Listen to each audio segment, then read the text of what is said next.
Ma cuisine, c'est une cuisine de produits et c'est une cuisine qui est simple, très simple. Je pense que le plus simple, souvent le mieux. Bienvenue au café de l'usine, on ouvre bientôt en septembre. On arrive le matin, on regarde ce qu'on a, on se pose avec les équipes, on crée un menu, on le cuisine et après on le sert. Alice, pourquoi avoir décidé d'ouvrir ton propre restaurant? J'avais très envie de donner du sens à mon travail. Bonjour Alice. Bonjour Adrien, ça va? Bienvenue à Arcachon. On est ici sur tes terres natales, sur le bassin d'Arcachon, un peu comme un retour aux sources. Alors avant d'ouvrir ton restaurant dans quelques semaines, qu'est-ce qui t'inspire le plus ici? Je suis née ici, donc mes grands-parents ils ont vécu ici, ma mère vit ici. Quand je rentre ici, j'ai vraiment l'impression de revenir à l'essentiel. C'est un retour aux sources. Donc là, on sort les huîtres du vivier. Et c'est là où on les a fait maturer un peu, donc vieillir. Et on choisit exactement et la salinité et le pH. C'est un peu comme le champagne, tu as besoin d'apporter du vieillissement supplémentaire pour apporter plus de complexité. C'est exactement ça, ouais. Je t'ai emmené ici parce que c'est un parc ostréicole. Donc pour moi, ça représente bien l'importance de connaître ses producteurs et de connaître ses produits. Une huître, c'est un filtre marin. Donc si une huître vient d'un port qui est très pollué, c'est dommage. Donc là, on est sur un bassin extrêmement naturel. Donc l'huître est très très bonne. Comment est-ce que tu arrives à préserver la pureté, le goût de chacun de tes ingrédients dans ta cuisine? Quand on commence avec un très bon produit, donc il faut absolument le respecter dans sa naturalité. Donc la travailler, mais un tout petit peu.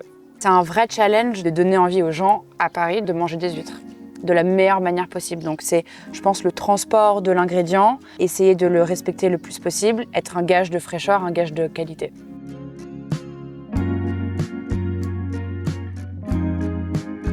Alice, comment est-ce que tu arrives à te renouveler? En fait, il y a plein de différents facteurs qui rentrent en compte pour créer des nouveaux menus. Dès que je pars en week-end ou que je fais un voyage dans un pays différent, je suis vraiment influencée par ce que je mange, par ce que je vois dans les marchés. Et donc à chaque fois que je rentre au resto après, tout le monde partage. Et c'est un peu toutes les différentes idées des différentes personnes ensemble qui créent un menu. Donc Alice, on a une vision assez similaire du travail de la matière. Chez Ayala, on travaille en micro-vinification avec très peu d'intervention. Et toi, comment tu travailles tes ingrédients? Ici, aujourd'hui, nous, on aime beaucoup cuisiner les ingrédients d'une manière très traditionnelle. Par exemple, si aujourd'hui on cuisine des asperges, on peut se demander comment on fait pour le mieux préserver les arômes de l'asperge, etc.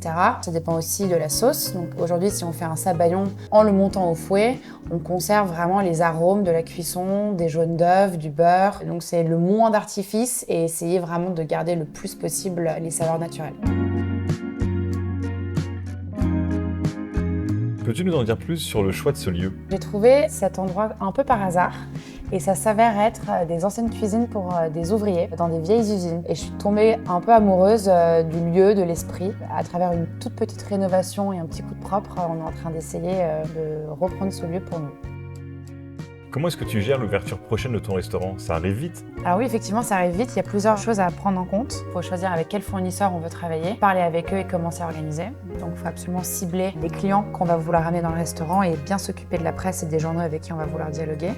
Et ensuite, on va essayer de faire une ouverture en 2 temps. On ouvre à un petit public, on s'entraîne, on rôde bien les équipes et ensuite on ouvrira un peu plus tard pour tout le monde. Dans ce projet entrepreneurial, quelle place donnes-tu à tes équipes? On travaille des longues heures, travailler avec des gens qu'on aime bien, c'est très important. Par exemple, ça fait maintenant un an et demi que je travaille avec Diego, qui est un de mes très bons amis d'enfance. Et pour essayer de valoriser le travail de tout le monde et de sensibiliser tout le monde au restaurant, là, par exemple, dans le cas de Diego, non seulement il est chef de salle, mais il est aussi associé dans le projet. On travaille ensemble et on essaie de se compléter au maximum.